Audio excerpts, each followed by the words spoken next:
amigos de YouTube, síganos en las redes, ahí estamos en Instagram, estamos en Twitter, estamos atentos a sus comentarios. No entro tan seguido a esas redes, pero mi celular está directamente conectado a ellas. Si me mandan un mensaje o si me mandan una foto, un comentario, me doy cuenta de forma inmediata. Yo directamente no entro hasta que no me lleguen mensajes o que yo publico algo, pero evidentemente estoy atento a lo que ustedes me envían, ¿ok?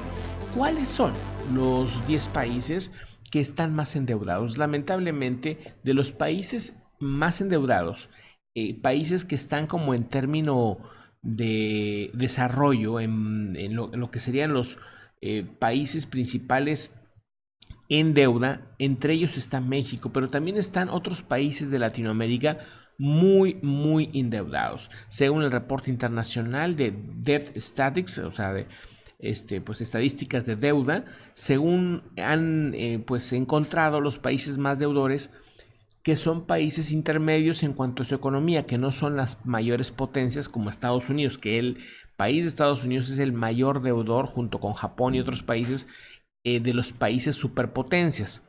Pero de los países que están como en término medio, en proceso de desarrollo, digamos, México se encuentra entre el top 10 de los más endeudados y estamos pagando muy poco todavía a ese préstamo que se nos ha hecho.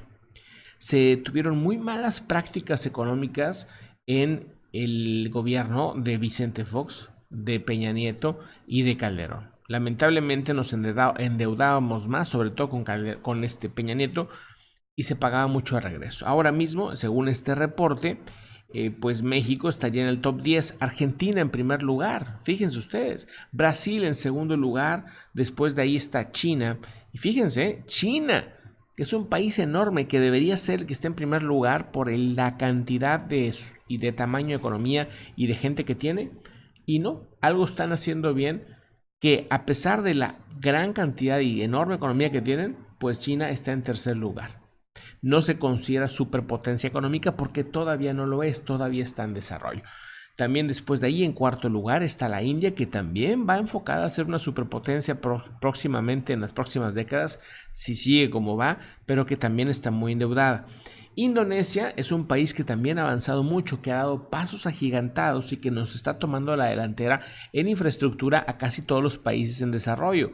Nos ha dado un adelanto y será posiblemente una superpotencia Indonesia si sigue a ese ritmo.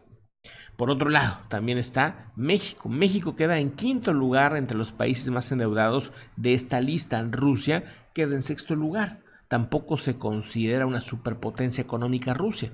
Todo el país de Rusia equivale a la economía de Texas nada más. Para que vean la equivalencia del tamaño de economía, es muy pequeño comparado con Estados Unidos, con Japón o con Alemania en cuanto a términos económicos. Rusia es un enorme país, muy poderoso y con muchos recursos, muy poderoso en el tema militar, pero un poco pobre o vamos, de término medio a nivel económico. Por otro lado, Sudáfrica, Tailandia y Turquía son los siguientes en la lista. Se sabe que, bueno, pues el saldo de la deuda de estos países bajos o medianos, como así le llaman, han ido aumentando estas deudas y por ahora no se ve por dónde se vayan a pagar. Estas estadísticas nos muestran cómo no hay un verdadero plan y yo creo que un verdadero interés de poder salir de ese hoyo. Lamentablemente, gran parte de los recursos que tienen estos países se dedican a estar pagando los puros intereses para que no genere más deuda y que no genere un mayor problema. Entonces, es un cuento de nunca acabar. En lugar de que ese dinero se pudiera utilizar en hospitales, en escuelas, en el desarrollo de infraestructura, etcétera, la mayor parte de la economía de muchos de esos países se va solamente en estar pague intereses. Unas administraciones muy malas que estamos viendo en Argentina, que estamos viendo en Brasil, que estamos viendo en China y que en México pues no cantamos tampoco tan mal las rancheras y aquí también se ha visto este tema. El Banco Mundial, por otro lado, pues informa que el endeudamiento externo del sector público y de las empresas privadas en México alcanzó en este año pasado más o menos un equivalente histórico de 452.991 millones de dólares. La época del final de Peña Nieto se metieron unas deudotas que para qué les cuento. El 65% de la deuda externa a largo plazo es del sector público. Imagínense ustedes. O sea, un sector que no genera, recursos, un sector que pues pudiera generar empleo, pudiera generar infraestructura, pudiera generar detonantes económicos, pero no lo está haciendo. No lo está haciendo en ninguno de los últimos sexenios. Ojalá que haya un cambio en ese sentido en la actual administración. Vamos a otro tema, una noticia que, bueno, desde